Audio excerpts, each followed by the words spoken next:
Maka orang yang berpuasa menurut saya pasti dia memiliki keimanan. Keimanan kepada siapa? Kepada Tuhannya. Pasti. Nah, dalam konteks kita sebagai umat muslim, maka kita meyakini bahwa puasa kita adalah syariatnya Allah yang diturunkan melalui Kanjeng Rasul. Nah, Bapak sekalian, tadi sudah disampaikan bahwa puasa adalah syariat yang sudah turun-temurun sebelum Kanjeng Rasul diutus. Bedanya apa antara puasanya orang terdahulu dengan kita? Tadi yang saya sampaikan yang pertama, kalau puasanya orang terdahulu tidak secara spesifik disebutkan waktu, tanggal, bulan, dan harinya. Kecuali puasa Daud gitu. Ya Daud itu kan bisa beda-beda antara orang, ya kan? Gitu. Ayyamul bid gitu. Kalau ayyamul bid hampir sama rata-rata. Nah, itu yang.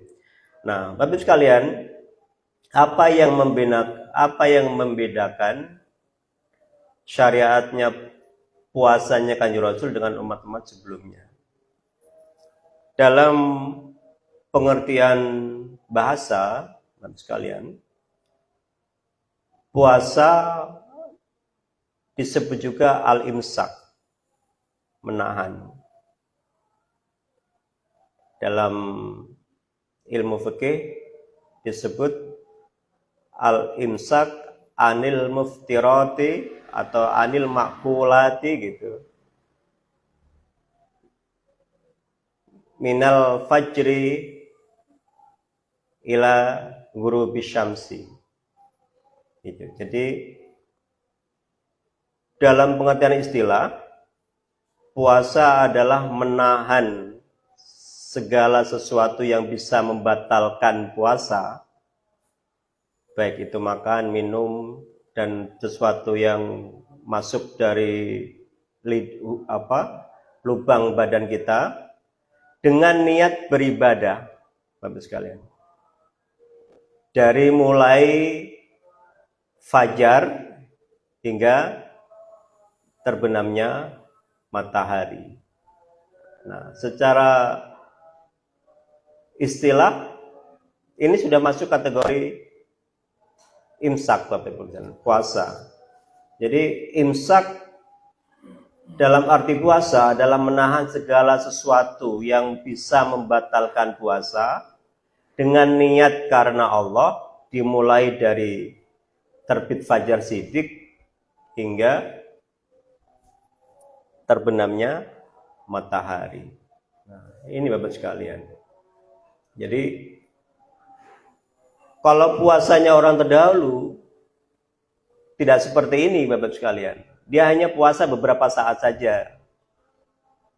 Satu waktu saja misalnya. Nah, kalau kita, inilah yang membedakan kita. Kita diperintahkan untuk berpuasa selama 1 bulan penuh dengan segala macam keistimewaan ibadah di dalamnya. Kalau umat terdahulu puasa ya puasa saja. Tapi hari ini kita Bapak sekalian, puasa kita bisa kita barengi dengan berbagai macam amalan ibadah yang bernilai luar biasa. Makanya saya menyebutnya bulan Ramadan ini adalah bulan THR bagi kita yang dikhususkan atau yang diciptakan oleh Allah. Betapa Bapak sekalian, kalau kita kerja atau belanja di mal-mal itu biasa kan banting harga gitu. Harga spesial harganya lebih miring. Nah, hari ini Ramadan ini adalah Ramadan bulan THR menurut saya. Kenapa? Karena seluruh amalan kita sepanjang hari kalau kita niatkan ibadah, semua bernilai berpahala besar. Yang sunnah jadi pahala wajib, yang wajib tidak terhingga. Nah, Ini sesuatu yang harus kita syukuri dan harus kita optimalkan Bapak sekalian, karena puasa Ramadan hanya datang satu kali dalam satu tahun. Nah, Bapak sekalian, dalam surat Al-Baqarah tadi, kalimat penghujungnya adalah berbunyi la'allakum tattaqun. Apa hubungannya tattaqun, la'allakum tattaqun dengan keimanan ini sendiri Bapak sekalian? Bapak sekalian, tadi saya sampaikan bahwa puasa itu ibadah yang khusus Allah memberikan penilaiannya, tidak diberikan parameter. Apakah nanti langsung surga, firdaus, atau apa, itu Allah nanti sendiri yang punya hak prerogatif tanpa ada undang-undangnya.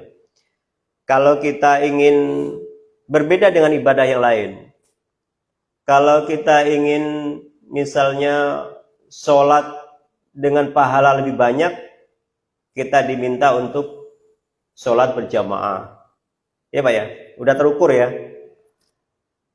Kalau di hari biasa kita membaca Al-Quran satu huruf dilipat gandakan pahalanya 10 kali lipat, di Ramadan lebih banyak lagi, asyru amsalihah misalnya. Nah, kalau puasa ini khusus Allah yang memberikan takarannya, tidak ada yang tahu, tidak diberitahukan kepada siapapun apa ganjarannya bagi orang yang berpuasa nanti. Ini bedanya dengan ibadah-ibadah lain. Tadi saya sebutkan kalau sholat sudah jelas tuh. Kalau kamu mau sholat sendiri pahalanya 1. Kalau mau agak banyak berjamaah. Nah itu ibadah-ibadah yang lain dijelaskan tuh Pak. Nah khusus untuk puasa Allah tidak memberikan apa ganjarannya.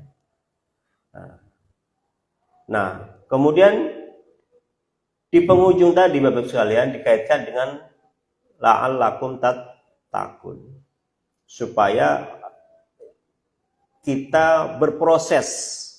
La'allakum itu menurut saya memiliki arti memproses kita, supaya kamu terus-menerus berproses untuk menjadi insan-insan yang bertakwa. Karena menurut saya Bapak sekalian, takwa itu kunci kesuksesan dan kebaikan kita di dunia dan akhirat. Maka tidak salah kalau kemudian wasiat takwa ini termasuk yang wajib atau menjadi rukun setiap Jumat yang harus kita dengar. Kalau ada khutbah yang tidak menyebutkan wasiat takwa, batal itu. Nah, ini pentingnya dan urgensinya